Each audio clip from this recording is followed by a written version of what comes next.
What if ligawan kita? What if? Pwede naman.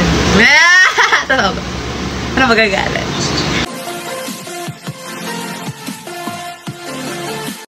What if kayo talaga?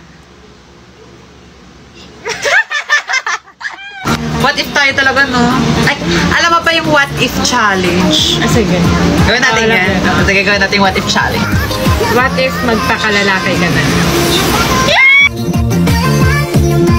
Ang pogi mo ba eh? Muna haircut na pang lalaki. Sige, pag umabotin ng 100k likes, magpapakalalaki na ako. What if ligawan kita? What if? Pwede naman. Ano magagalit?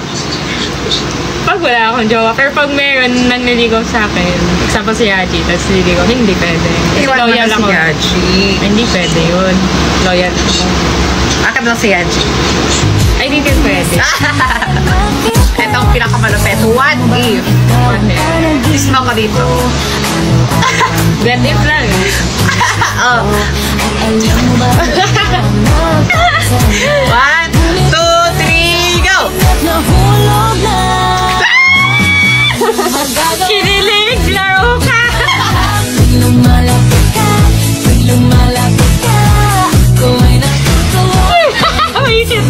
Ano ginawa mo sa akin, sabi na parang naging lalaki na ako, ha? Wala na akong ginagawa. Ito pa. Wala ka dyan, maglalaro na ako. Kanina ka pa nanggugulo sa akin. Ano ba yung nilalaro mo? Ano ba kasi nilalaro mo, sabi at di mo ako mapagbigyan? Isang kiss lang naman, eh. Lalaro pa ako ng NG party kasi. Ano na ako?